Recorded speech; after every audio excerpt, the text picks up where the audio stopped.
Guess who I found walking around? Trent Green. A man who needs no introduction. Well, you said to guess. Mr. Warren Moon. I found Warren. He tried to sneak behind us and not come on, so I had to Still evasive at this point in your career. I came in the back door. That's kind of how I came into the NFL, so I know how to do that. You like that? I like that, Warren. Segue? So, Warren, what do you think is the 100th anniversary of WHB? I mean, you have a lot of memorable moments here in Kansas City. Is there one that kind of sticks out to you? That doesn't even have to be sports-wise, but something that kind of sticks out to you?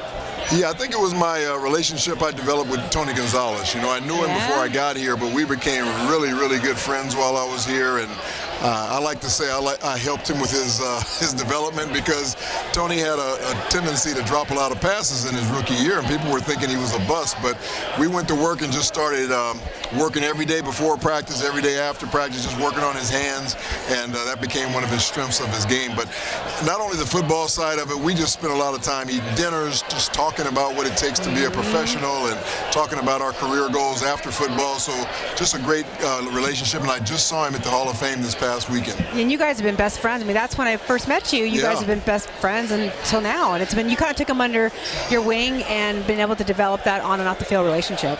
Yeah, he kind of kept me young during those days. You know, I was probably twice his age at the time I came here, but being able to hang out with younger guys keeps you feeling young, and that was one of the benefits of being with him, and he got some of the benefits of me being experienced from hanging out with me. Absolutely. So, Warren, this is, I guess, more of the night and less of the sports or of specifically 810.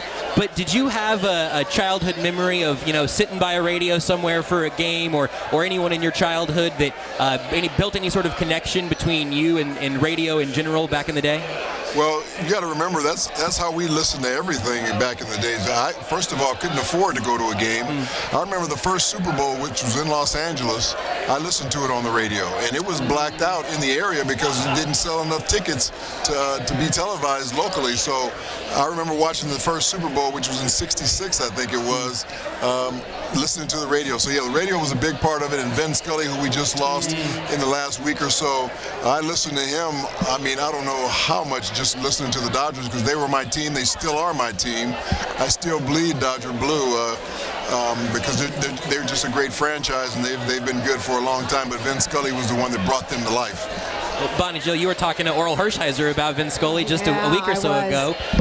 What was that like, kind of getting the news, and also remembering he really signed off in an excellent way whenever he did step away from the game, which for the first time in what felt like about 250 years. He lived a lot of baseball life. He really did. And football, people forget that. Sure, he also called you're a lot right. Radio of life. Yeah. He was a great sportscaster, period. Whatever he did, whatever he lended his voice to, he just made it come to life. But you knew at 94 years old, he wasn't going to live forever, so you knew that day was going to come at some point. But it's still sad when you finally hear the news that, you know, Vin Scully is no longer here. And what a great, not only broadcaster, but a great human being. I mean, the guy was countless in the community as far as raising money and all the different charities that he was involved in. And he had a great passion for the Lord and that. So he was just an all-around good guy. I got a chance to meet him a couple of times. That was my next question. And that was something that was a thrill for me. How was that experience when you first met? How'd that all happen? Well, it happened at a game. I was down on the field to throw the first pitch, believe it or not, and he happened to be down there, but I didn't have a whole lot to say to him because I was just kind of looking at him in awe. I was just kind of staring at him. You know, there's certain people in sports that you're in awe of, and he's one of them. Has that happened to anybody recently? Because I can't imagine that you are the more starstruck person in a lot of your interactions. So has that happened to you with anybody else recently, or even anybody here tonight that you've run into that you've been glad to see and catch up with, you haven't talked to in a while? You know, it happens every time I go back to the Hall of Fame weekend and I see Jim Brown. I mean, because I think he's one of the greatest, if not the greatest, football player to ever play the game of all positions. And he's not doing very well health-wise, but he still shows up, and he still has a lot of great wisdom when you talk to him. He talks a lot slower now and thinks about what he has to say, but you still listen. You listen intensely, and I saw guys like Mean Joe Green and Bobby Bell and people like that. They're right up in his grill listening to everything he has to say. So he's one of those iconic guys that every time you see him, you get a little bit in awe. Can you take us in the room a little bit when you go back to Canton and you have with the recent Hall of Fame weekend, obviously Dick Vermeil being our connection point here. Yeah. What on earth does it feel like to have all living football royalty in the same place. Yeah, we had about 110 guys come back this year, so we had a really great turnout, and we have what we call the Ray Nitschke Luncheon every Friday before the Gold Jacket ceremony, and it's only Hall of Famers in the room.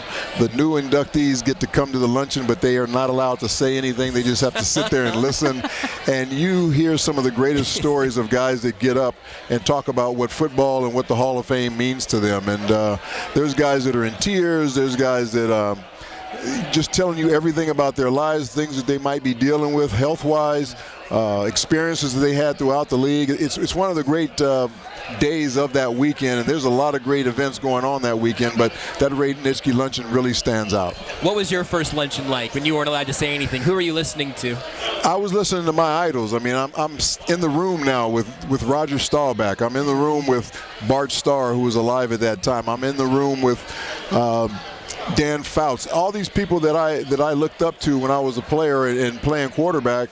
Now all of a sudden they're in the room, and then you have the Jim Browns and all those other guys, and then all the guys that I played with, the Eric Dickersons, the Marcus Allens, and all those guys. So it's a room that man, it's hard to describe, because when you look around that room and see all the football history that's in there, legends, it's just amazing to know that you're a part of that, and coming the route that I came into the NFL and what people thought of me even playing this position, for me to be sitting in a room like that is truly amazing for me.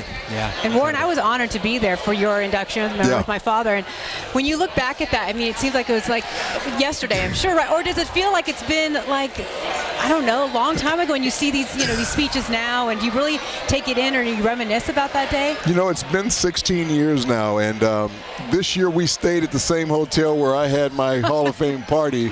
They gutted the hotel and redid it, and now it's another name. But just to go back into that hotel and just relive the fact that this is where it all started for me, because that's the day that I was inducted, and I had a great party. I had about 265 people there representing me, and I didn't enjoy it very much because it was like a reception and a graduation or something at the same time. I mean, you're trying to say hello to everybody, and it's like a reunion. So at the end of the day, I was exhausted. I never even got a chance to eat. I ended up having a sandwich back in the kitchen they made me at the end of the night, because that's how busy I was. But it was quite a day. And that's what I try and tell all the young guys, the new guys who are coming in. Just try and take all this in, because it's so much going on. They're pulling you here, you got to go there, you got to go here. And before you know it, the weekend is over. So you want to try and take as much of it in as you can. So a lot of these guys are getting the video so they can kind of go back over it after it's all over and look at everything that they experienced. Do you appreciate it more now that you come back, more than your induction? I know that sounds a funny question, but I feel like you kind of take it more in now. I appreciate it more and more every year as I get older. And I see some of the guys that I've been in 16 years getting older as well and not moving as well, and guys having replacements and just everything that the game did to their bodies. But if you asked every one of them to a man, they'd do it all again. That's how much they love the game, and they gave their bodies to the game. And they just want to make sure the NFL doesn't forget about them, because they were the ones that built this game. That's a good sentiment to let you go on. I'll like to keep that in mind. I keep Warren here forever. No, if I didn't think that Dylan back at the station was saying these guys need to break pretty soon, I would sit here and let it run out. I can sit here forever too. I'm ready to go get some barbecue. Well, we'll let you do that.